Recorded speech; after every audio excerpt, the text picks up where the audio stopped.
What's up, guys? Welcome to Daily Dose of Reddit. This is your host, Zach, and today's subreddit is r/TalesFromTheCustomer. Alright, this story's called, "It was my fault for being friends with the staff, honestly." So I'm not sure how to format this. Thank you for being patient with me and on mobile. I'm not on mobile, I'm on my computer. So a bit of backstory. I've lived in my house for something like 15 years now, and as a result, I'm as regular as a regular can get at my local corporate pharmacy store. I'm friendly with all of the staff, I ask them how they're doing every time I'm in, and I make it a point to know all of their names. My whole job experience has been retail and customer service, and I know that personally it means a lot when a customer knows my name. I kind of blame myself for this incident because I created an atmosphere where the staff are more comfortable with me than with normal customers. Backstory out of the way, this tale starts with me getting into the checkout line. There's an elderly lady at the front checking out. That's when I saw the notorious cashier that even the staff hated helping her. Anyway, this lady was just trying to understand why a few items she was getting weren't ringing up as the sale price. She was pointing and asking, and getting interrupted in such a manner that made my skin crawl. The woman would try to ask about the items, only to have this notorious cashier rudely bark at her. "Member card a phone number! Member card a phone number!" And this cashier was getting increasingly aggressive about telling her this. I'm going to school to be a teacher, and I learned that if a kid isn't understanding, then you should try to find another way to explain it to them. I could see this was a dead end of her trying to ask about the sale items, and this cashier borderline yelling at her for her member information, so I tried to be helpful and spoke up. "Excuse me, miss?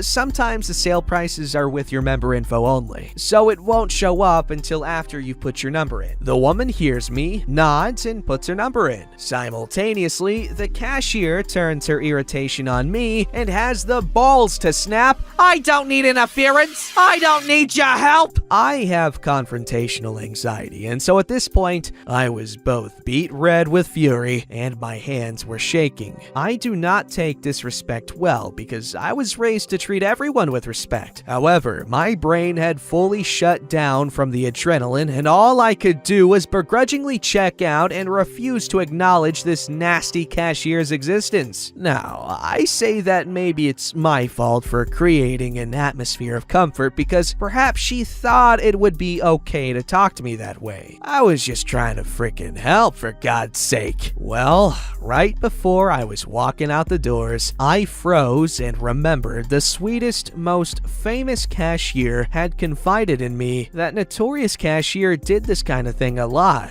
but no one ever reported her for it, so she never got into trouble. I've never really liked doing this because I've worked retail and I've gotten a complaint or two just from having a resting bimbo face. I don't know what that person is going through, so just leave it and don't go back. Not today, Satan! So I went and found the manager on duty, a delightful woman I gave advice to about her daughter's piercing. I'm 100% pierced up and tatted.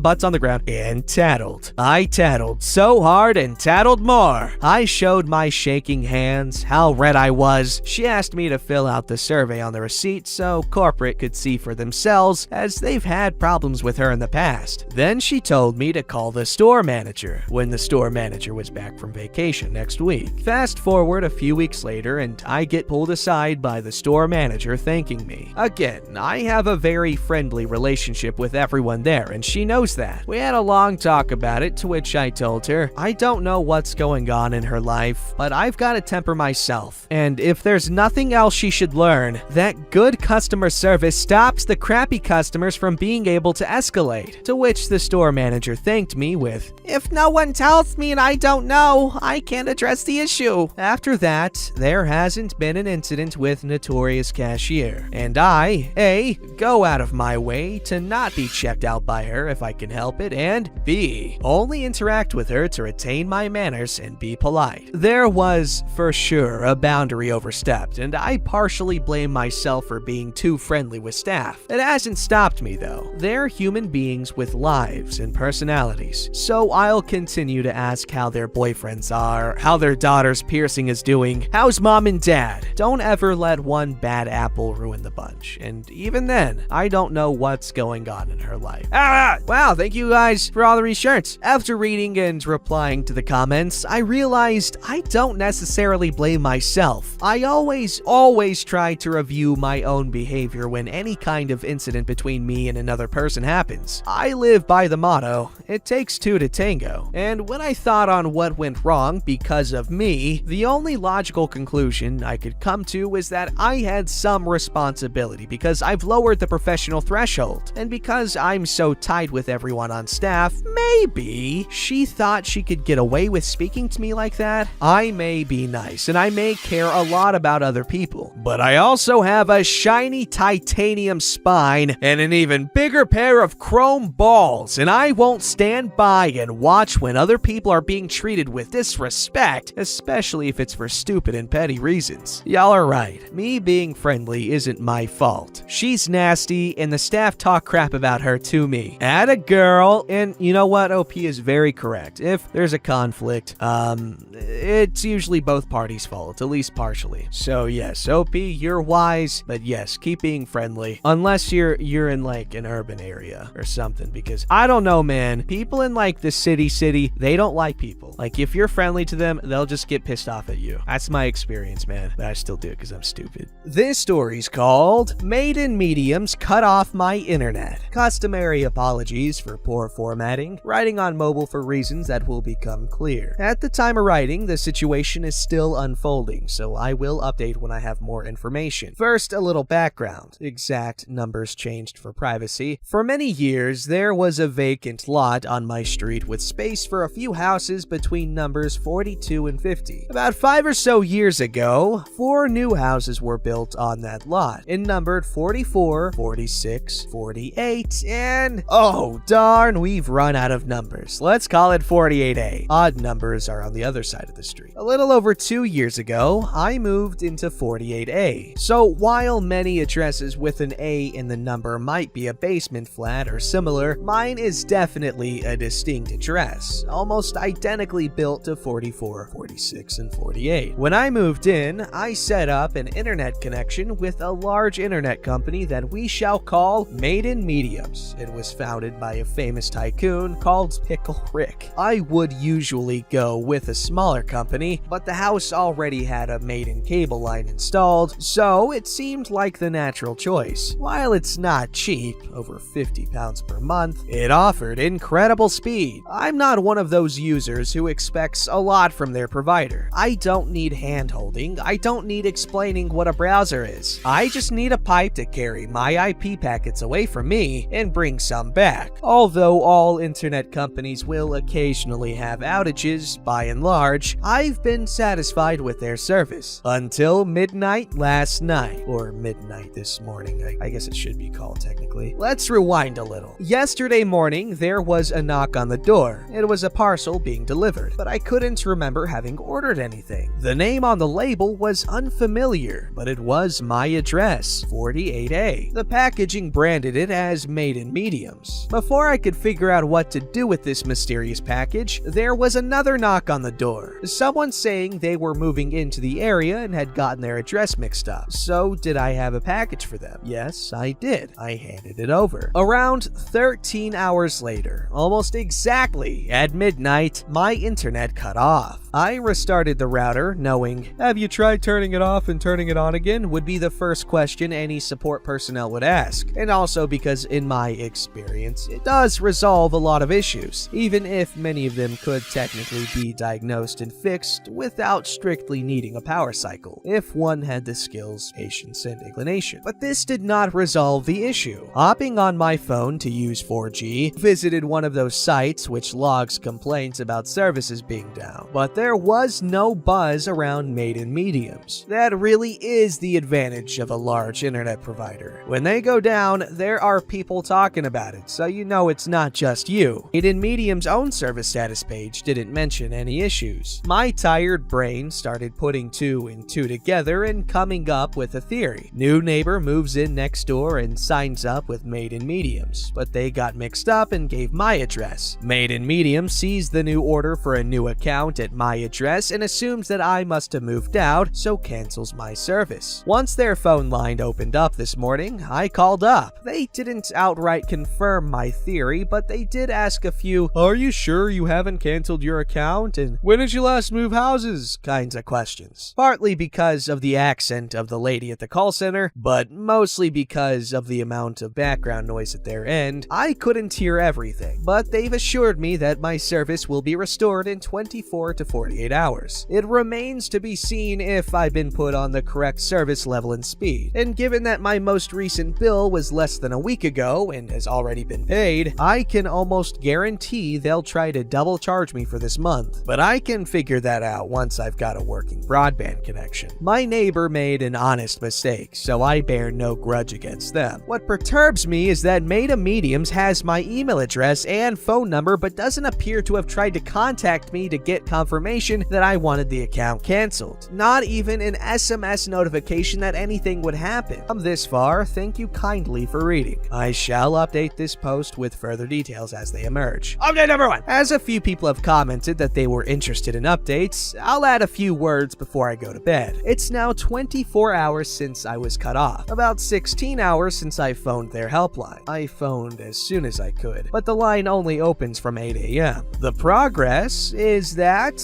there is no progress. Still no internet apart from via my mobile phone, which is with a different provider. I will see how things are when I wake up. Update number 2. It's now 25 and a half hours since the phone call. Still no internet.